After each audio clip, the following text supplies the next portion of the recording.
Honestly, I really hope my mum doesn't watch this. It's going from PG-13 to definitely over 18. Everybody wants to know how much money is in my bank account.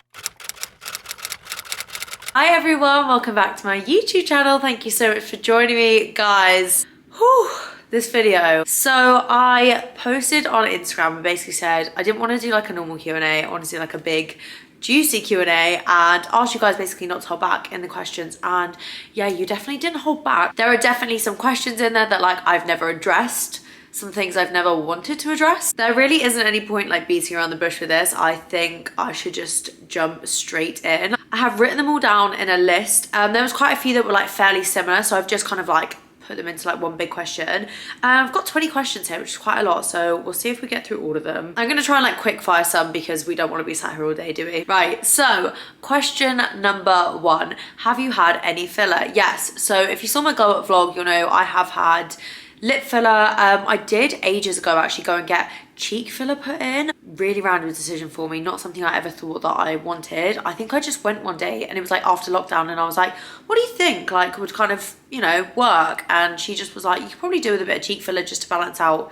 My cheeks are apparently like uneven, so she just did that. But if I'm honest, like I didn't really notice any difference and it cost so much money. I think we're talking like £600. In my opinion, it was just the most pointless thing I've ever had done. So that was like 2 years ago. I think that's all gone now. But yeah, I do have a lip filler as well. And question number 2, best and worst things about being a full-time influencer. That's a good question. So I'd say, let's start with the best. I'd say the best thing, I mean, the job in general is a bit of a dream. I think the freedom that comes with it in terms of the fact that like I'm my own manager now, like I don't have to book any time off work. I get to like manage my schedule myself. Obviously get to work with amazing brands. That's like another massive benefit. I have all of you guys, which are like the most amazing community. I think there's just so many positives. But yeah, I definitely say being my own boss at the age of like 24. I don't really know what more I could like ask for at this age. And I feel so grateful that it is my job. Brilliant, you know. Then worst thing, I would probably say this is a 24/7 job. I feel like I really struggled to switch off, and I'm sure it's the same with anyone that's like self-employed or works in content creation.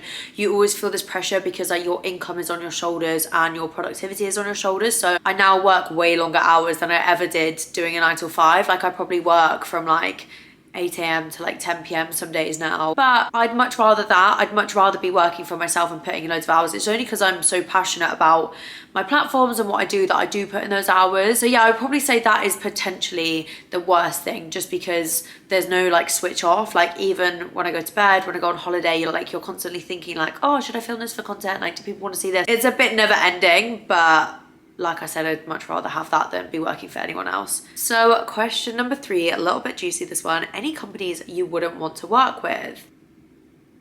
So I actually think the answer for this one might be quite obvious. It's gonna have to be like any skinny tea companies, anything like that that tries to promote like detox teas, laxative tablets, diet pills, anything like that is an absolute no-go.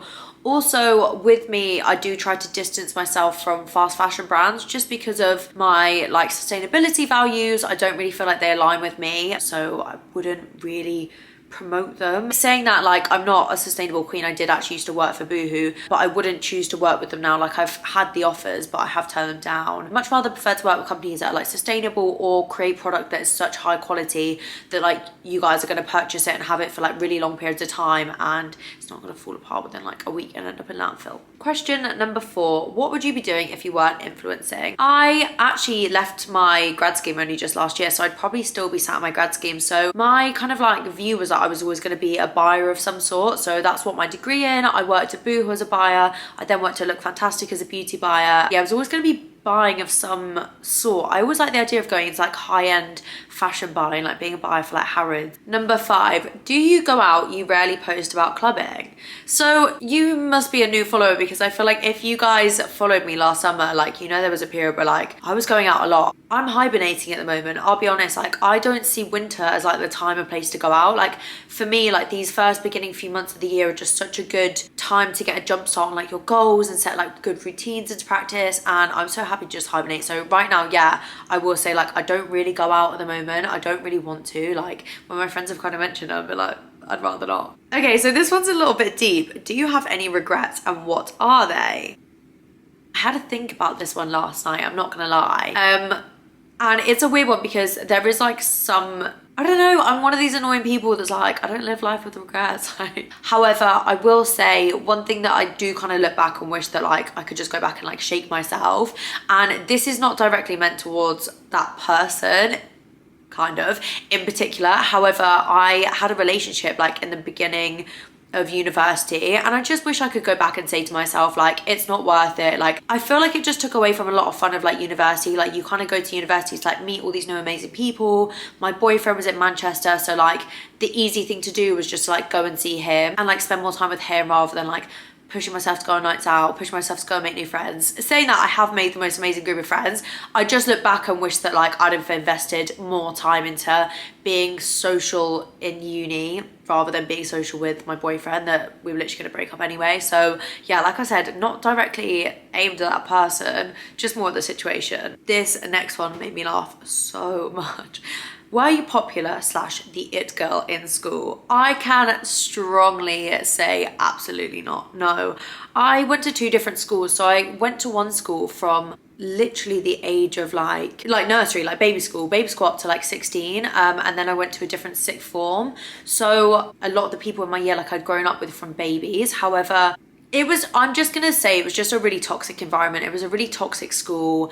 All schools are. Kids are mean, kids are nasty. Basically, I left that school with like one friend. But that's fine. Like, I'm so okay with that. Like, that one friend is still like my best friend. And then at the age of 16, I was pulled out of the school where, yeah, sure, like I didn't have that many close friends, but I still knew everyone.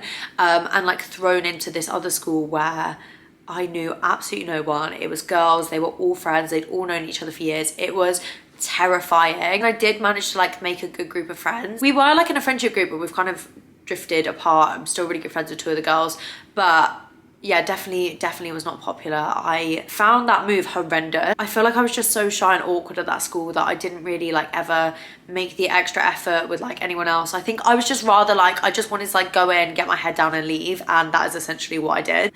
This next one kind of leads on from what I was saying. Assumption, you don't have many friends.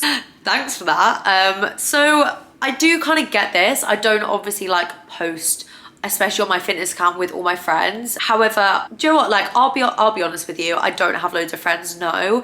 At home, like back in Kent, I have like literally a handful of people that I would say are like my closest friends, and like they're all from different like places in my life, so like they're not really friends, so they're kind of like individual friendships. However, up in Manchester, like from university, I do have a really good group of like girlfriends, but that's kind of it. And like I'm so happy with that. I would so much rather have a small, really high quality group of friends than like loads of friends that I didn't feel that close to. So I guess I don't have that many friends, but I'm completely okay with that. Like, it's not something that I lose sleep over at all. So number 9, this one I get asked a lot.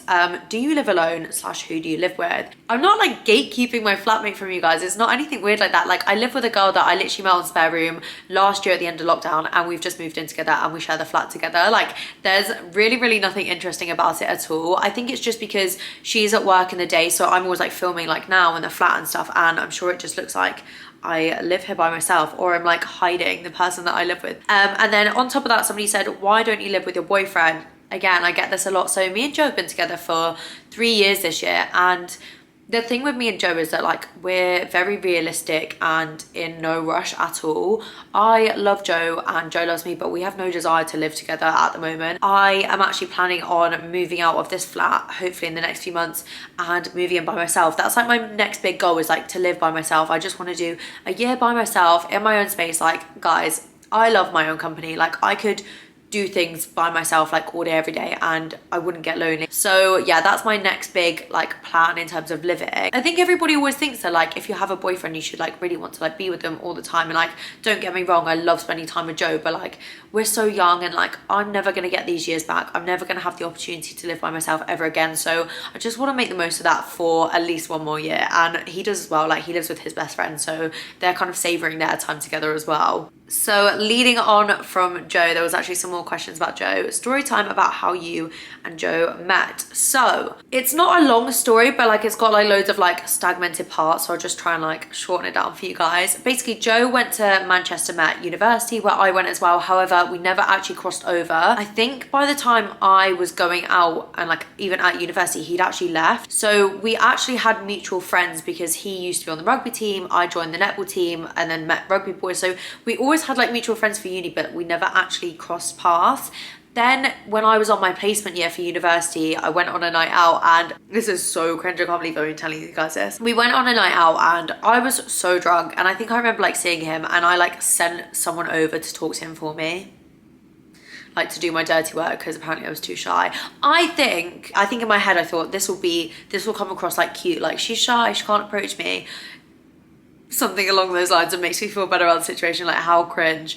And then we got to talking, had a really good time, then kind of like went our separate ways at the end of the night. The next day I actually went out like drinking again, and I remember like I was texting Joe and like, I'm gonna be honest, I don't remember any of our conversation from the first time we met. Like I was pretty blackout drunk, and he was texting me like, we should go on a date, we should go for drinks, but then we were having like different conversations at the same time.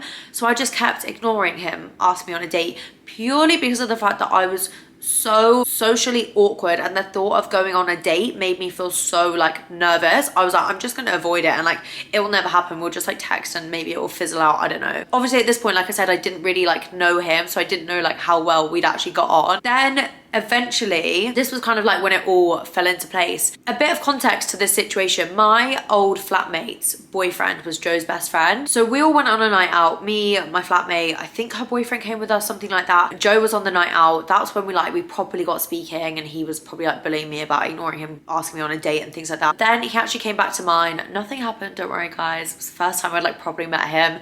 Then he stayed over, and in the morning, basically my flatmate and her boyfriend were like, we're gonna go to like a country fair, like in the Peak District or something like that.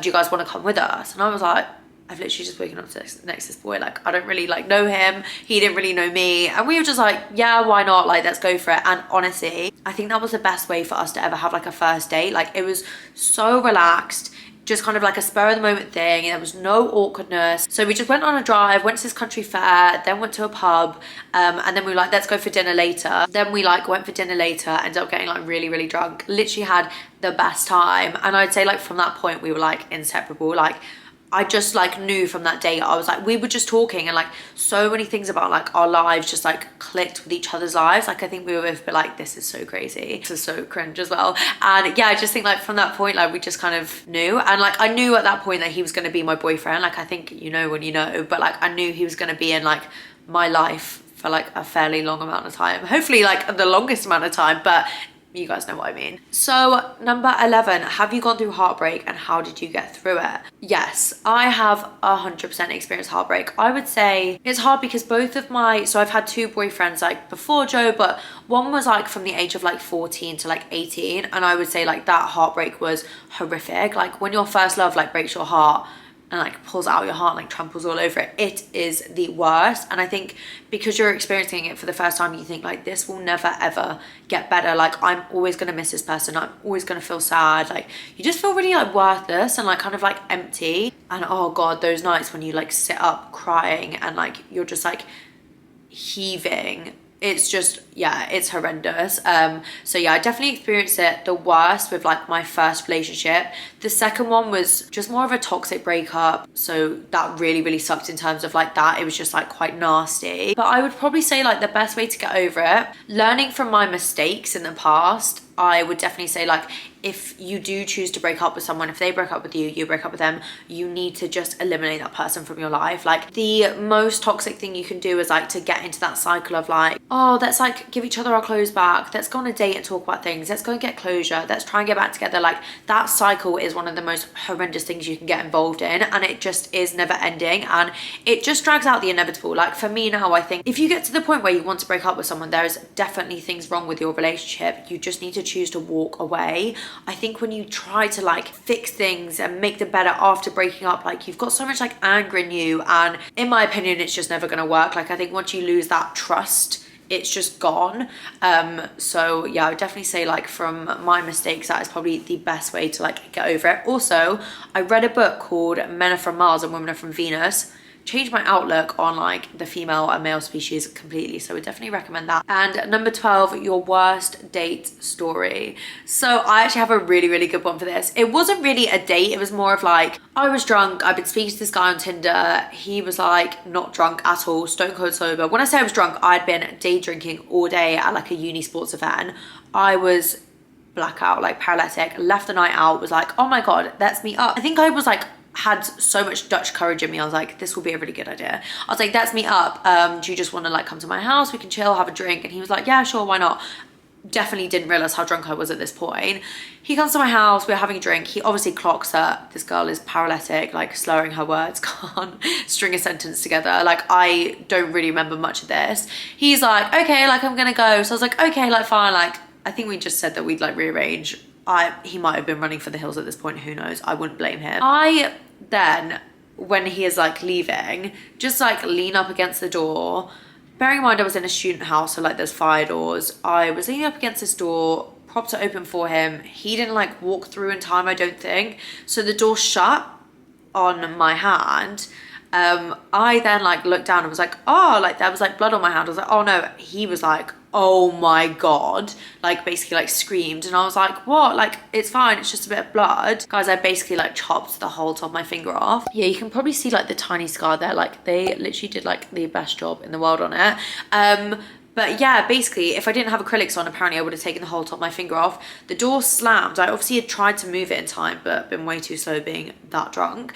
And yeah, literally chopped the top of my finger off. One of my housemates at the time was in with her boyfriend. He like ran down, they like shoved me in the car. We all went to A&E collectively, me and this boy from Tinder, and my flatmate and her boyfriend. And yeah, we all sat in A&E for a while.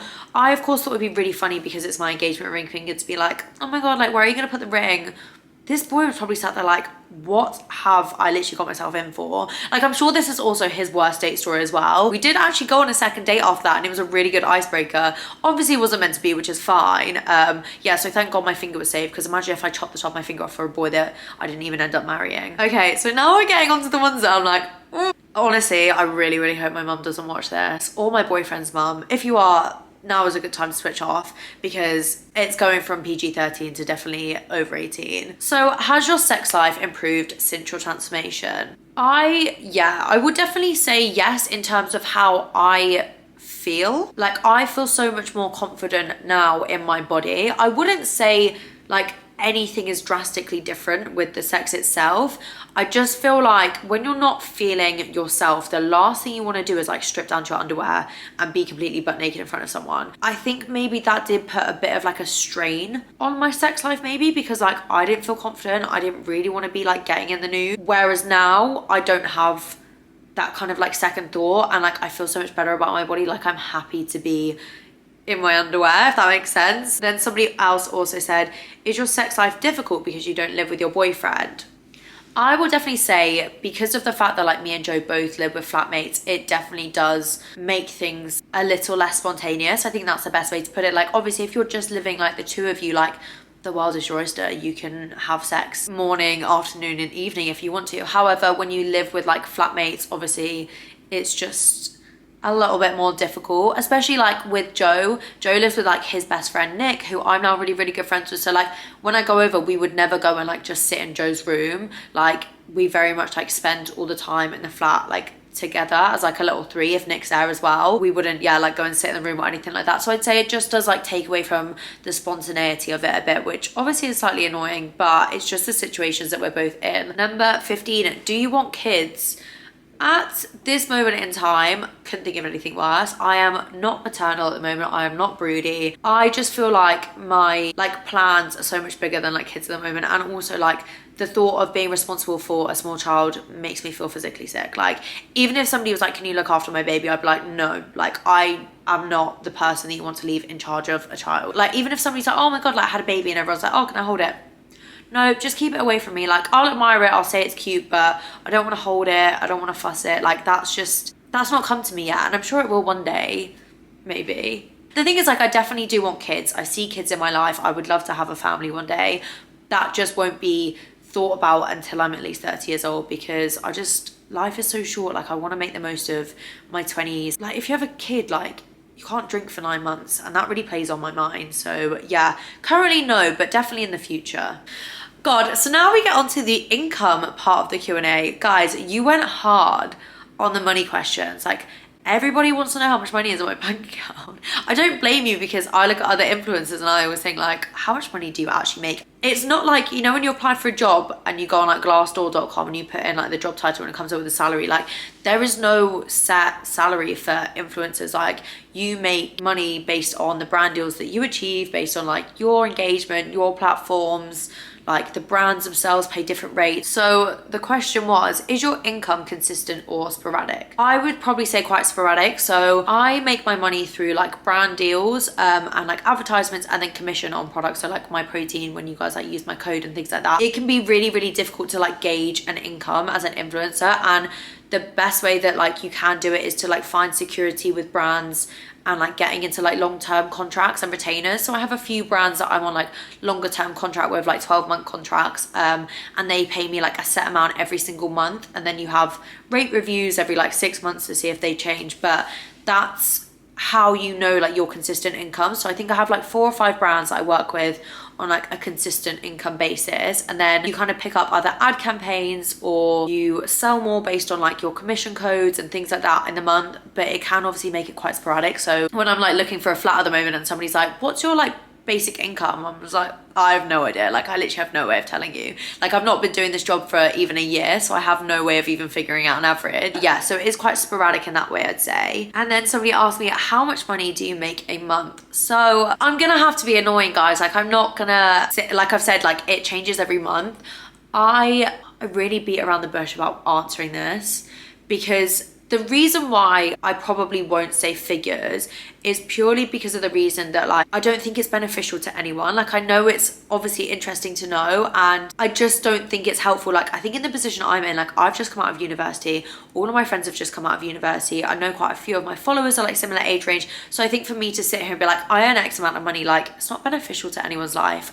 So I'm really, really sorry, but I think I probably am gonna keep figures to myself for now. Sorry guys, that is so annoying, I know. And somebody said, how much money do you make on different platforms? So I will say, in terms of income, Instagram is my biggest money maker. Is that what you would say? My biggest like source of income.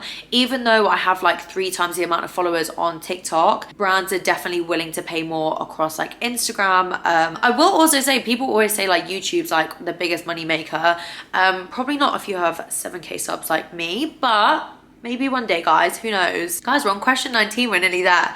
Worst thing you've been asked to do as an influencer?